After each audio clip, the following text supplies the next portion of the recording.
truth of the matter is that most people don't realize that the majority of people suffer their first major heart attack on Monday morning between 8 a.m. and 9 a.m. People getting ready to go to jobs that they don't like, jobs that are making them sick. What is it that you could love doing 7 days a week that'll bring a smile to your face? Think about that. You've got to start saying yes to your life. You've got to start saying yes to your dreams, yes to your unfolding future, yes to your potential.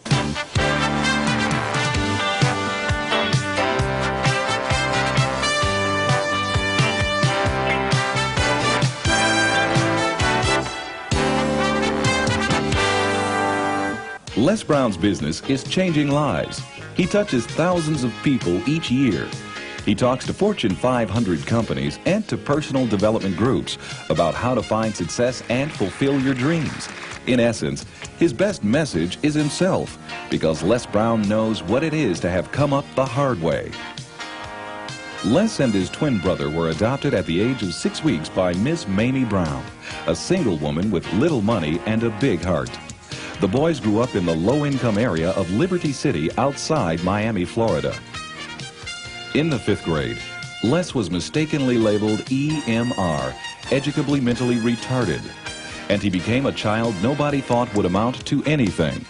After making it through high school, Les set out to prove them wrong. He started on the radio, moved to Ohio, and made himself a local star as a fast-talking disc jockey. He soon became an influential community spokesman. Then he ran for the Ohio State Legislature, where he served 3 terms and became chairman of its Human Resources Committee. Les Brown is now a nationally acclaimed motivational speaker who's taught thousands of people the techniques he's used to overcome the obstacles he's faced in his own life.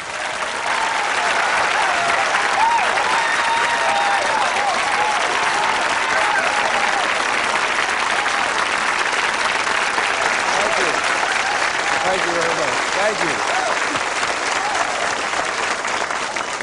you. You guys look like you're ready. Repeat after me, please. This is my decade. This is my decade. You know, every year I used to say, this is my year. But ladies and gentlemen, one good year won't be enough for me. How many of you can use a good decade? Raise your hands, please. Fantastic. All right, now, here's what I want to do. I want to share with you how you can begin to make this your decade. How many of you know within yourself, if you ask yourself the question, have I done all that I'm capable of doing or being and living up to my potential, how many of you have to really answer, no, I have not done all that I can do? Raise your hands, please. Okay, very good. Now, here's what we know. That people don't do what they know in life, but what they do is they operate within the context of the vision they have of themselves. So what I want to share with you is how to begin to get a larger vision of yourself and how to begin to make this your decade. Because in order to do that, it's going to be very challenging. It's going to require a lot of work on your part, an ongoing process of personal and professional self-mastery. And it's going to require that you begin to see yourself worthy of the requirements in terms of effort, in terms of commitment, in terms of action, in terms of preparation, or whatever it is that you need to do in order to take your life where you want to take it. So one of the first things I ask you to do is I want you to look at your life right now and think about something that's important to you, something that gives your life a sense of value. Think about something that you'd like to have, or something you'd like to create for you or your family or for society.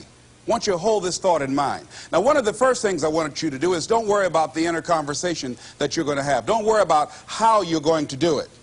That's going to come. You're going to develop a plan of action. You will find the way. You'll become the kind of person that can attract the people, the resources, and everything you need in order to make that become reality. But I want you to be mindful of your inner conversation. I remember once I was sitting in an audience, and Zig Ziglar, who I consider one of the greatest motivational speakers on the planet, he was giving a speech.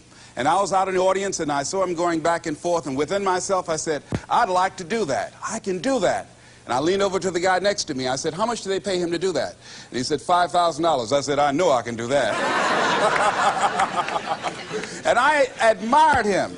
And then On the way home, when I was driving from Tampa, Florida, back to Miami, Florida, my inner conversation kicked in, and it said, Les Brown, you can't do that. You don't have a college education. Les Brown, you can't do that. You don't have the money. You don't have the contacts. You've never worked for a major corporation. What makes you think that you can make more in 1 hour talking than you've made working for a whole month? Now, I want to ask you a question. How many of you have ever thought about something you wanted to do, and you talked you out of it? Raise your hand, please. That inner conversation, ladies and gentlemen, is the reason that most people take their greatness, take their ideas to the graveyard with them. You know, the wealthiest place on the planet, a minister said recently, and it was so true, is not the gold mines in the various areas of the world or the diamond mines. The wealthiest place on the planet is the graveyard. Because in the graveyard we will find inventions that we never ever were exposed to. Ideas, dreams that never became reality, hopes and aspirations that were never acted upon. Because most people allow that inner conversation, for whatever reason, to keep them from ever pursuing their goals.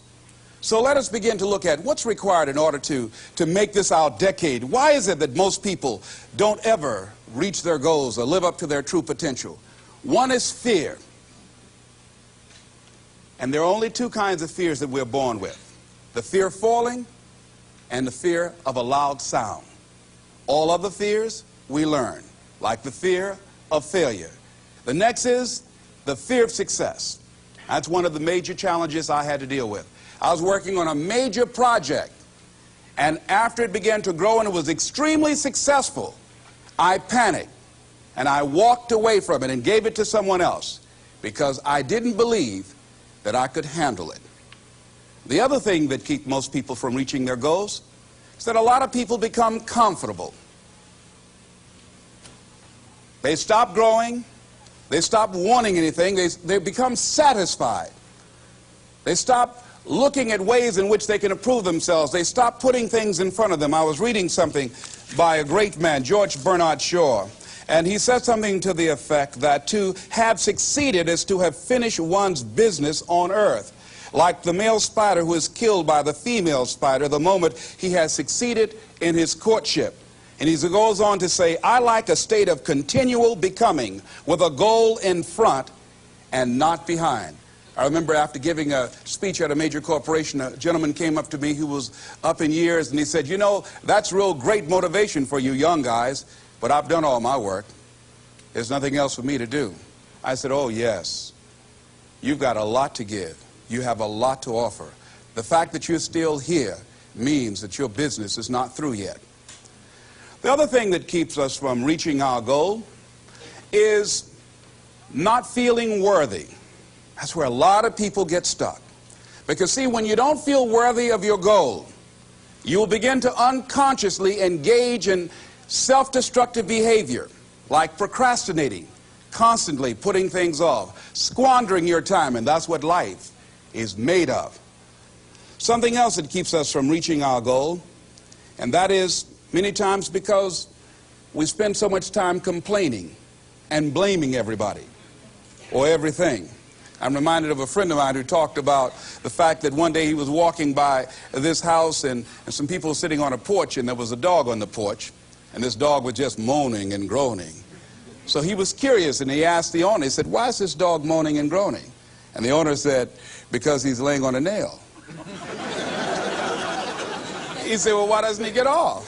He says, it's not hurting bad enough for him to get off. How many of you